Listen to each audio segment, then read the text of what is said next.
What's the bet? 800. What the fuck could you possibly have? Incredible luck. You're telling me, you miserable fuck. Bet or check? Don't rush me, sunshine. You're rushing me all fucking night. Yeah, he didn't study this hard in school. John, please, the bet's not to you. Good. Dealer controls the game. Thank you. Do you fucking mind? Jesus, do you ever shut the fuck up? And blow that fucking smoke somewhere else. What the fuck are you doing? Sil, take it easy. I'm losing my balls over here. This fucking moron's playing Hazel. Get the fuck out of here. I was just trying to sweep the cheese away from you. Why? Why now? Leave it there. I don't know, I was just... What? Where do you get these fucking idiots, huh? Where do you get them? He's sweeping the cheese. I'm trying to get... Leave the fucking cheese there, all right? I love fucking cheese at my feet. I stick motherfucking provolone in my socks at night so they smell like your sister's crotch in the morning. All right? 5 bonnes raisons de voir Kaiji. Et Akagi un peu aussi. Première raison, la chose la plus évidente. Tout d'abord, le personnage principal de la série, Kaiji.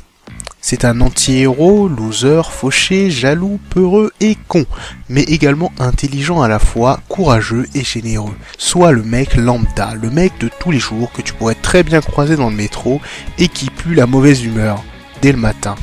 Les personnages en général sont bien traités et ont du relief. Ils peuvent passer d'opprimés à futures menaces en quelques épisodes et vice versa. Personne n'est intouchable, mais plus encore, on ne peut croire en personne d'autre que Kaiji lui-même. Ce qui transcrit si bien cette ambiance oppressante, accentuée par l'imprévisibilité des autres personnages avec lesquels le protagoniste devra partager l'histoire.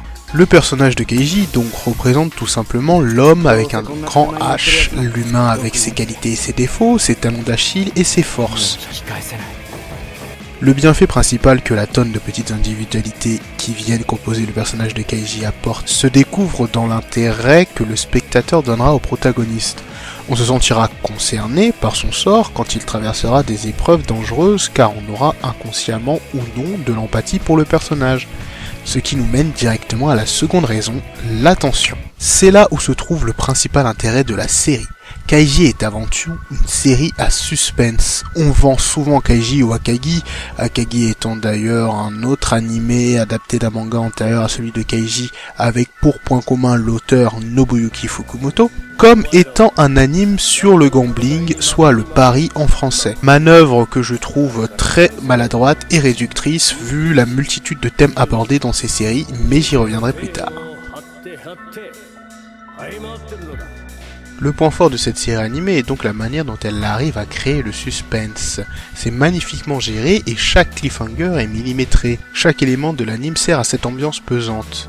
Notamment, ma troisième bonne raison, la bande-son. L'OST de Kaiji, comme celle d'Akagi, est juste incroyable, très aisément dans mon top 5 des meilleures bandes-son de tous les temps, tous supports confondus. Le studio, via sa bande sonore génialissime, en profite pour installer une routine entre le spectateur et l'animé, une sorte de gimmick qu'on détecte automatiquement et qui prend tout son sens au fur et à mesure de la série. Je veux bien sûr parler du fameux Zawa doit être l'idée la plus brillante de l'anime, je m'explique. Déjà, ça permet de rendre l'anime dynamique, ça sert à l'ambiance et permet en même temps au spectateur de comprendre automatiquement à l'écoute de ce son que quelque chose de mal s'est passé, se passe ou se prépare à arriver. Et du coup, une fois que notre cerveau aura sauvegardé cette information, chaque apparition du créera une méfiance quasi systématique du visionneur. C'est un peu le même concept que dans les films d'horreur avec les esprits. La menace est invisible, donc pour prédisposer le public à la menace, on filme des objets, souvent une porte, en train de bouger toute seule. Et là, le public comprend immédiatement que la menace est présente sans pour autant la voir physiquement. Vous l'aurez compris, le travail sur la musique et l'ambiance sonore a été phénoménal et surtout très réussi. Quatrième raison. Je vous disais tout à l'heure que Kaiji était souvent vendu comme étant un anime sur le pari et c'est tout. Alors tout d'abord oui, c'est juste, mais pas que. Ça va être difficile d'approfondir sans spoiler, mais je peux vous dire qu'il y a une multitude de thèmes abordés dans l'anime. Et ces thèmes n'ont pas forcément de lien avec le pari. On retrouve donc logiquement l'avidité et l'addiction, une critique du capitalisme avec notamment le monologue bourré de sens de Tonegawa dans l'épisode 12, qui commence avec, je cite, « L'argent vaut plus que la vie ». Et il y a aussi des sous-thèmes comme ça, hein, l'amitié, la confiance, le choix, etc. À mon sens, Kaiji est la série parfaite pour les jeunes adultes qui se posent des questions sur leur avenir et qui sont en manque de repères ou se cherchent dans cette société. Et c'est à ce sens que la série Kaiji n'a rien à voir avec Akagi. Le fond d'Akagi et les thèmes abordés sont drastiquement différents. On est plus dans l'historique et on est censé ressentir de l'empathie pour Akagi à aucun moment. C'est un génie froid et imperturbable dont le simple but est de prouver sa supériorité, quand Kaiji, lui, ne veut que survivre. Pour conclure, on va passer à la chose qui caractérise le plus la série, et qui, pour le plus grand malheur des superficiels, est le chara-design. Oui, le chara-design est la 5e et dernière bonne raison de voir Kaiji. Alors pourquoi? Premièrement, oui, je peux comprendre que on trouve le chara-design moche. Je veux dire, le chara-design, faut pas chercher midi à 14h, c'est soit on accroche, soit on n'accroche pas. Ce qui est complètement débile. Un design qui ne vous plaît pas n'a jamais été une bonne raison pour ne pas voir un anime ou lire un manga.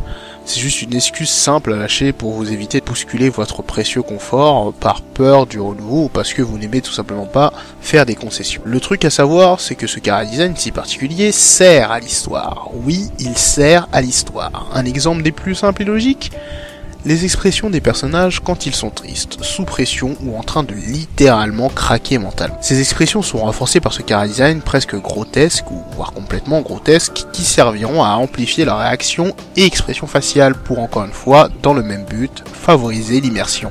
Après avoir vu la série, j'ai vite compris que ça n'aurait pas été possible de dissocier Kaiji de son chara-design, ou en tout cas ça n'aurait pas eu le même impact. Les mangas de Noritaka, Bonne Nuit Poun-Poun, ou plus récemment One Punch Man le démontrent très bien d'ailleurs. Donc Kaiji en anime, c'est une 50aine d'épisodes, un investissement de temps donc, mais rentable pour les sensations inédites et le voyage atypique que vous vivrez en le regardant. Mais je vous laisse découvrir tout ça par vous-même. Bon jeu à vous. Zawa Zawa.